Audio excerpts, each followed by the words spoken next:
Olá, sejam bem-vindos ao Checkup Saúde. Eu sou Alice Sarcinelli e essa é a sua conexão com os maiores especialistas em saúde do estado.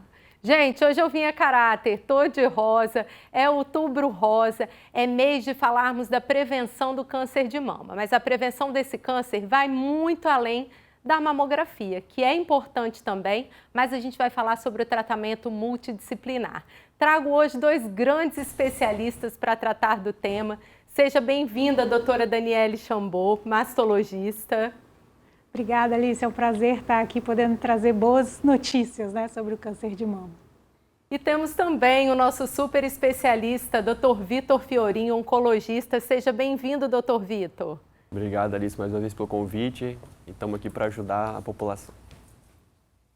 Doutora, a gente tem um mês inteiro dedicado a esse tema, essa causa tão importante. Diferentes instituições se mobilizando aqui no estado, no Brasil como um todo, uma preocupação que é mundial. Por que é tão importante falar sobre o câncer de mama e por que isso é destaque todo ano? Então, Alice, o câncer de mama nos últimos anos vem se tornando o câncer mais comum nas mulheres, ele sozinho corresponde a mais de 30% de todas as neoplasias, de todos os cânceres que acometem as mulheres. E não só isso, como ele também é a principal causa de morte por câncer nas mulheres. Então é muito importante a gente falar sobre prevenção, porque o câncer de mama, se diagnosticado no início, a gente consegue mudar a história dele. E esse no início, doutor, é o quê? No primeiro mês, no primeiro ano, em quanto tempo que gera maior segurança quando se descobre? Na verdade, a gente quer descobrir o câncer de mama quando ele não dá sintoma nenhum. Então, eu não consigo falar em tempo, Por isso que é tão importante fazer a mamografia como forma de fazer um diagnóstico precoce. Mas a notícia que eu queria passar, a informação que eu queria passar hoje é que a mamografia, ela faz o diagnóstico precoce, mas ela não evita que você tenha câncer. E tem muitas coisas que a gente pode fazer, simples mudanças no dia a dia, que vão reduzir em muito a chance de você ter um câncer de mama. Eu acho interessante, doutor Vitor, a gente falar isso, porque quando a gente pensa em câncer, toda vez que a gente vai ao médico, ele pergunta: já tem histórico de câncer na família? Tem hipertensão? Tem diabetes? E eu acho que isso leva a população, você que está em casa, aposto que acha que a grande maioria dos cânceres são por causa genética. É isso mesmo? A principal preocupação que a gente tem que ter em relação ao câncer é a genética? A gente pouco pode fazer em relação a ter ou não a doença? A gente pode fazer muito, isso é um fato muito importante. De cada 10 casos de câncer de mama, somente nós descobrimos um gene que de fato está diretamente relacionado ao câncer de mama. Ou seja, de cada 10 cânceres de mama no Brasil, 9 não têm relação direta, nós não identificamos um fator genético. E aí isso entra exatamente o que a Dani comentou. Então, o que causou? O que outros fatores são esses? Quais desses nós podemos mudar? E a boa notícia é que nós podemos, junto com uma equipe, interferir e diminuir esse risco das nossas pacientes. Então, eu acho que hoje nós precisamos colocar dois alertas, os exames precoces, mas também falar sobre esta prevenção. Porque eu acho que mudar esse mito, de que a genética é a mais prevalente, eu acho que foi o caso da Angelina Jolie também, que trouxe isso muito forte para a mídia, não é isso, doutora? Como que foi o caso dela? A Angelina Jolie, ela tem um papel fundamental, Porque ela expôs um problema pessoal e conseguiu com isso quebrar uma patente e permitir que o teste genético se tornasse acessível a todas as pessoas, O valor, depois que ela conseguiu quebrar a patente, caiu muito e aí a gente consegue fazer essa pesquisa. Mas o teste genético, a mutação genética, não é a principal causa de câncer de mama, como o Vitor falou, a pequena porcentagem, 10% dos cânceres são de origem genética. Então, mais importante do que o teste genético é a gente mudar os nossos hábitos no dia a dia. Um dos grandes estudos atualmente mostra que a melhor forma de você reduzir câncer de mama é fazendo atividade física, por exemplo. Você diminui em 30% a sua chance de ter câncer de mama, sem efeitos colaterais, Mas todo programa a gente fala que a receita de bolo é a alimentação e a atividade física.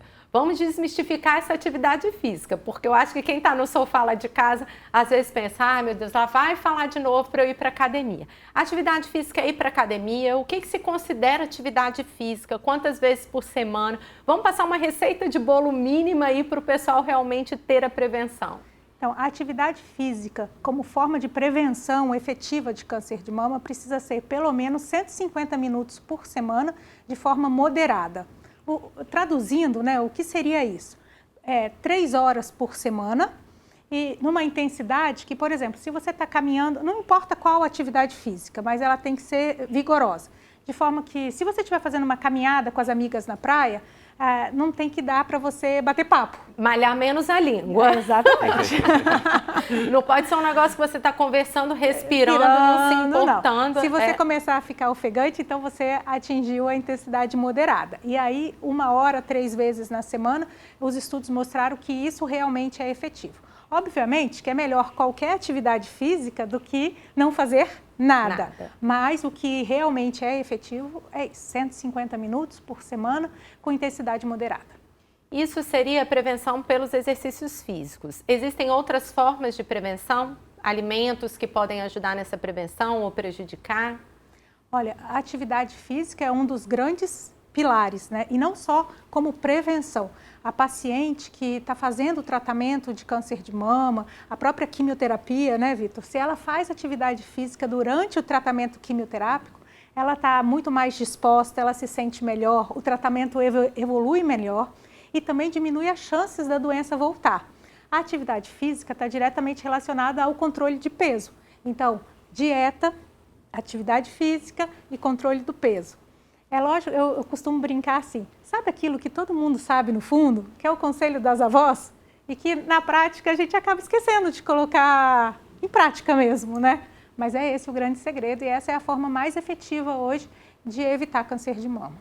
Doutor, e conta um pouquinho, quais são os sinais, né? A gente fala muito do autoexame, tem aí as imagens passando, quem quiser ir lá na internet, aprender como fazer... eu vejo assim, às vezes a gente também tem algum problema e não quer nem tocar, né? Então, acho que a gente poderia falar um pouquinho sobre o autoexame, doutora Dani explicar para a gente como fazer, como tocar, com que frequência, mas para além do autoexame, que outros sinais, claro que o ideal não é esperar esses sinais aparecerem, mas que outros sinais estão ligados ao câncer de mama? O importante, na hora que a mulher conhece a sua mama, esse autoexame, ela permite o autoconhecimento da mama. Ela começa a perceber o que é normal na vida dela, durante o ciclo menstrual. Isso é o normal dela. Se ela perceber uma alteração, principalmente um caroço, um nódulo, algo maior do que estava antes, isso é um sintoma, um sinal de que ela merece uma avaliação por um especialista. Outra coisa que acontece é a mulher perceber, por exemplo, a mama mais vermelha, ou mais quente, dolorosa. E se isso principalmente se permite, se persiste por um tempo, e isso não passa, isso merece uma avaliação. Ínguas, que são os caroços, as ínguas, as linfonodomegalias embaixo do braço, também são diretamente relacionadas ao câncer de mama. Então, muitas pacientes, infelizmente, descobrem, às vezes, já com caroço embaixo do braço. Sendo que, quando a gente vai conversar, ela já tinha notado há meses um caroço e não percebeu. O mamilo mudou. O mamilo sempre foi de um jeito, agora ele foi para dentro. Saiu um líquido do mamilo e que nunca tinha saído. Então, essas são características que você tem que procurar um especialista imediatamente. Perfeito. E o autoexame, doutora? Qual é a maneira correta realmente da gente fazer? Algumas pacientes começam a fazer o autoexame e daí começam a fazer todos os dias. Não é assim. A mama sofre influência hormonal. Então, cada período do ciclo menstrual, a mama vai estar de uma forma diferente. O ideal é escolher um dia do mês para poder fazer esse exame. E de preferência, no período que a mama está sob menor influência hormonal, que é entre o 7º e o 10º dia do ciclo. Ou seja, ficou menstruada, é o primeiro dia do ciclo. Aí conta uma semana depois e pode fazer o autoexame. A gente recomenda que faça o autoexame no chuveiro, ensaboada, porque a mão vai deslizar mais fácil sobre a pele. e também se olhando no espelho, levantando os braços para poder observar se as duas mamas estão iguais, se quando levanta o braço tem alguma retração, se o bico vai para dentro ou alguma parte da mama vai para dentro. Essa é a maneira mais correta de se fazer o autoexame. E como o Vitor bem falou, o autoexame é para você se conhecer. Eu costumo falar com os alunos que é assim, sabe? Todo dia você tem aquele trajeto da sua casa até o trabalho. Se eu te perguntar exatamente o que tem no trajeto, você não sabe. Mas se um dia mudar alguma coisa, você vai saber. Perceber. É a mesma coisa. É o autoconhecimento mesmo, não ter medo de se tocar. E eu acho que às vezes a gente percebe alguma coisa diferente e tem medo de descobrir. Não pode ter medo de descobrir. Exatamente. É melhor um diagnóstico precoce que vai fazer toda a diferença. Isso é o que falou, Alice, é bem importante que um estudo brasileiro mostrou que 1/3 dos motivos das mulheres não fazerem mamografia, que foi indicado, ou que ela sabe que precisa, é pelo medo de descobrir. Então, programas como o seu, exatamente essa é a mensagem. Não tenha medo de descobrir, muito pelo contrário. Tenha desejo de, caso descubra, cure-se rápido. Procure ajuda. Não tem, a gente, quando tem um problema, a gente não fica esperando o problema ficar grande, difícil de ser resolvido. A gente tem que sempre buscar resolver esse problema o mais rápido possível. Eu acho que esse medo, doutor, vem muito assim, de alguns fantasmas. A morte, aí eu quero saber do senhor se ele é um câncer que realmente é muito letal, leva as pessoas à morte, quais as chances de cura. E as questões estéticas, a perda de cabelo. Então explica pra gente quais os tratamentos que existem hoje e quais são as chances da pessoa ter uma vida depois de ter um diagnóstico como esse. Com certeza as pessoas que estão assistindo conhecem pessoas com câncer de mama. Doutora Alice, desculpe interromper. Eu deixei aqui a imagem na senhora para a gente poder parar. Nós disparamos o cronômetro com 24 minutos, e esse era com 19, né? Ah, não, esse é 24 mesmo. Ah, era 24? Isso, o segundo é que é com 20. Ah, então nós vamos voltar? Não tem problema, agora eu já vou deixar a câmera com o doutor e dar a sequência. Tá bom. Só a gente ajustar o cronômetro geral. Tá. Tratamento, né? É tratamento. Isso. A gente vai se perdendo, a gente vai entrando na conversa e já se perde, né? Era um tratamento, acho que era isso. Bom, era o fantasma de descobrir da morte. A chance de cura e os tratamentos. Aí, tá ótimo. O senhor pode só dar um tempo e pode ir. Mas é uma ótima pergunta, Alice. Realmente o fantasma da morte, a palavra câncer, muitas pessoas, aquela doença, na verdade o câncer é uma sentença de vida. O câncer, quando descoberto o câncer de mama precoce, 95% das mulheres estão vivas, são curadas com essa doença. Quantas mulheres você que está nos assistindo conhece que teve câncer de mama e está vivendo, vive sua vida, está com seu marido, com a sua família, leva as crianças na escola, já tem neto, neta e está indo na igreja, faz suas rotinas habituais. Então, a gente precisa desmistificar isso, a gente não precisa ter medo da palavra. Isso está longe de ser uma sentença de morte. E muitas das vezes o que a gente mais ouve é: o câncer me ajudou a viver melhor. O câncer me ajudou a ser uma pessoa melhor. Então é por isso que a gente fala sempre que o câncer é uma sentença de vida e uma vida que se transforma para melhor. É claro, tem o tratamento, tem momentos que pacientes fazem quimioterapia, fazem cirurgia, tem que fazer reconstrução, algumas perdem o cabelo. Ninguém está falando que é uma jornada simples. Tem seus desafios e são muitos desafios de fato. Mas a verdade é que a maioria das pacientes no Brasil são curadas do câncer de mama. E doutor, quais são os tratamentos, né? Você citou aí alguns, é químio, é rádio, é cirúrgico. O que a gente tem hoje disponível para tratar o câncer? Esses são os 3 pilares principais: quimioterapia, radioterapia e cirurgia. Todo paciente passa pelos 3? Nem todo. O tratamento curativo, quando a gente vê os pacientes em que tem metástase, que a doença foi para outro órgão, o tratamento é basicamente a quimioterapia e os remédios novos, como já tem hoje imunoterapia, tem comprimidos que revolucionaram o tratamento. Um até foi aplaudido em pé num dos congressos mais importantes do mundo. Ao passo que, na doença precoce, o principal papel é a cirurgia. A cirurgia é o principal tratamento curativo do câncer de mama. Em alguns casos, são acrescentados radioterapia e quimioterapia, ou hormonioterapia, que é um comprimido que bloqueia o hormônio. Do contrário, só a cirurgia, muitas das vezes, ela já resolve o problema na maioria dos cânceres. Gente, por falar em tratamento multidisciplinar do câncer, nós convidamos uma assistente social para falar sobre o tema. Social, há 15 anos na área de saúde, trabalho com o público em tratamento de câncer. Eu sou Adriana Mendes, assistente social, há 15 anos na área de saúde, trabalho com o público em tratamento de câncer e nesse público eu atendo mulheres com câncer de mama. Essas mulheres chegam para mim com um devido questionamento: eu consigo me aposentar? Eu vou ter direito a algum tipo de benefício durante o meu tratamento? E aí eu tenho uma resposta para elas. Além desses direitos, que são os direitos previdenciários ou assistenciais, ela tem os direitos sociais que são concedidos através da política pública da pessoa com câncer.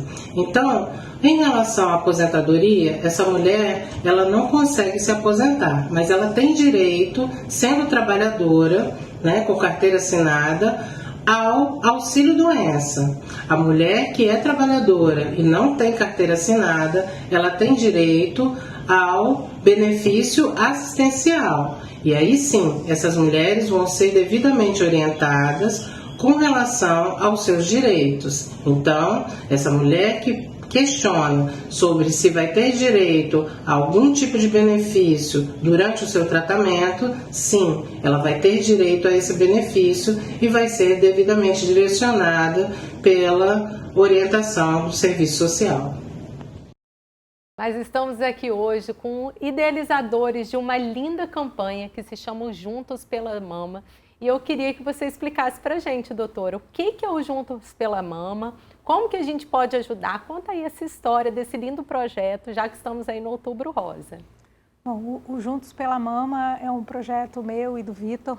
A gente começou bem na época da pandemia, foi um período difícil para começar, mas sempre visando ter um tratamento diferenciado para as pacientes do SUS, tentando igualar esse tratamento ao tratamento particular e mais do que pensar só em tratar o câncer de mama, uma visão global da saúde da mulher e tudo aquilo que envolve a paciente que está passando por um tratamento com câncer de mama. O que vocês observavam na prática que levou a essa dor? O que vocês viam ali que incomodou para que o Juntos pela Mama surgisse?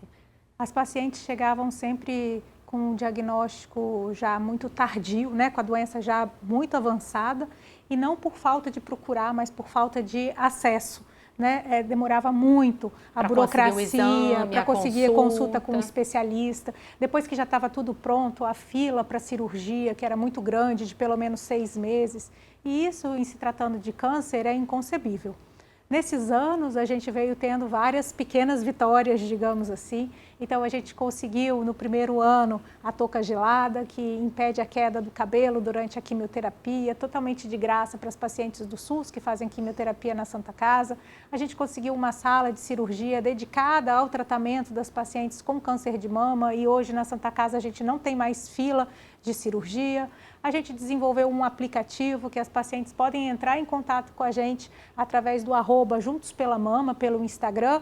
Ela é direcionada para um WhatsApp e conversam diretamente com a gente. Havendo a necessidade, elas passando por essa triagem, a gente marca consulta para a mesma semana. Mas que paciente é essa? Tem que ser aqui do Espírito Santo? Qualquer paciente. Qualquer paciente. Qualquer paciente. E ela entra em contato com vocês a partir de um diagnóstico que ela já teve de um clínico, Não. de uma suspeita, desse banho demorado, de sentir um caroço. Qual é o momento de buscar o Juntos pela Mama? O Juntos pela Mama no WhatsApp, ele funciona como uma triagem virtual. A gente faz o papel desde esclarecer dúvidas, quanto de priorizar aquelas pacientes que estão com uma suspeita de câncer de mama. Então, se você tem uma suspeita, se você tem uma dúvida, você pode entrar em contato com a gente. Se você tem um exame alterado e que você não sabe para quem levar, você pode mandar esse exame através de foto para a gente. E isso é uma triagem virtual. Quando a gente classifica que o paciente realmente é um paciente que está em suspeita de câncer de mama, a gente convoca esse paciente, então, para uma consulta presencial. Na mesma semana, toda quinta-feira, a gente atende essas pacientes e se confirma presencialmente a necessidade de se fazer a biópsia, a gente faz no mesmo dia. Maravilha. Então, a gente conseguiu reduzir essa espera. né? E com isso melhorando em muito a assistência a essas pacientes. E de onde que vem essa verba, doutora? Ela é do SUS? Como que a população pode ajudar? Como você que está em casa nos assistindo e que achou lindo, assim como eu, esse grande projeto, que é um projeto social, é um projeto de vida, como que as pessoas podem ajudar? Além de acessar lá no Instagram, @JuntosPelaMama. Bom, esse ano a gente está focando a campanha em qualidade de vida, né? Em tudo isso que eu acabei de falar aqui no programa, em atividade física, em alimentação balanceada, em emagrecimento, controle do peso. Então, a nossa linha de pesquisa agora é em relação a isso e a gente vai estar nas academias parceiras durante todo o mês de outubro oferecendo um exame que chama bioimpedância, que ele serve para detectar a sua composição corpórea, saber a porcentagem de gordura, a porcentagem de músculo que você tem, como que está seu metabolismo, quanto que você precisa perder de peso, e você vai receber todas essas orientações individualizadas. Esse exame vai custar R$50 e qualquer pessoa pode fazer nessas academias que estão sendo parceiras com a gente. Mesmo não estando matriculado na academia, só ir até lá? Só ir até lá. Nós vamos divulgar todos os dias no nosso Instagram aonde está o nosso aparelho. E todo o dinheiro arrecadado com essa ação vai servir para a gente poder construir o nosso ambulatório de sexualidade para as pacientes com câncer de mama. E dessa forma a gente poder dar o atendimento realmente integral para as pacientes do câncer de mama. Como que é esse ambulatório, doutora? Qual que seria o papel dele? O ambulatório de sexualidade ainda não está funcionando, ele é uma idealização. E por que isso, né? Qual é essa necessidade? A gente tem visto cada vez mais pacientes jovens com câncer de mama. E como o Vitor bem falou, um dos tratamentos é a hormonioterapia, que faz o quê? Bloqueia a ação dos hormônios nas células tumorais, mas não só nas células tumorais, né? A gente induz a paciente a ter sintomas de menopausa. E dentre esses sintomas, a dificuldade de ter relação, o ressecamento vaginal. E aí você imagina, a gente está tendo paciente de 25 anos, 30 anos com câncer de mama. Essa paciente tem toda uma vida pela frente e esse assunto da sexualidade ainda tem um tabu muito grande ao redor dele. Então, a gente viu pelas queixas da paciente o quanto que isso é importante e não está disponível pelo SUS. Então, essa é a nossa meta, de conseguir adquirir um aparelho que melhora esse ressecamento vaginal e permite que essa paciente com câncer de mama, que está na menopausa induzida, possa ter uma vida plena. E quem quiser fazer doações em dinheiro, pode também, independente da campanha? Pode também, só entrar em contato com a gente pelo Instagram. Doutor, a gente está quase chegando ao final e eu imagino que alguns dos nossos ouvintes, já que é uma doença tão comum, estejam passando agora por um tratamento de câncer, né? O que a gente pode falar para esses pacientes, para esses familiares? Você aí que é tão humano, né? Uma pessoa, além de um doutor, uma pessoa com uma sabedoria humana muito grande, o que a gente pode trazer aí de palavra para essas pessoas que estão passando por esse diagnóstico? Acho que a gente pode deixar de mensagem que é sempre importante ter uma equipe e a sua família do seu lado. Acho que durante o processo, a gente sempre fala que o câncer é uma maratona, não é uma corrida de 100 metros. É uma jornada em que o diagnóstico assusta. Na hora que inicia essa corrida na maratona, a nossa dúvida é, será que eu vou chegar? Será que eu vou conseguir vencer essa distância que é tão árdua? Mas com o passar do tempo, com o apoio, com o preparo adequado e com uma equipe realmente preenchida por médicos, psicólogos, fisioterapeuta, assistente social, nutricionista, dentista, tem todo um time e junto com a sua família é possível passar por essa jornada de uma maneira menos difícil para você ter os louros de chegar ao seu destino final e ter a sentença da vida. Doutor, e isso é possível então pelo SUS? É essa boa notícia que a gente traz? É essa boa notícia. A gente consegue, pelo menos a gente se esforça ao máximo para poder ter essa igualdade de tratamento. Multidisciplinar da mesma forma. Multidisciplinar, que é fundamental, né? Maravilha. Estamos chegando então ao final desse Check-up Saúde. Deixo espaço aberto para a senhora também falar um pouquinho com as pacientes, doutora. Olha, eu acho que o mais importante é realmente isso, assim. Hoje o câncer de mama não é uma sentença de morte e a gente consegue, com o apoio da família, com fé, passar por tudo isso de uma forma leve e sair com muitas lições e com um ressignificado da vida. Perfeito, esse foi o Check-up Saúde de hoje. Agradeço muito aos nossos grandes especialistas. Me procura lá no meu @ também no Instagram, @doutora Alice Sarcinelli. Lá vocês podem acessar pelas minhas redes sociais todos esses conteúdos que a gente traz aqui para vocês. Um grande abraço e até semana que vem.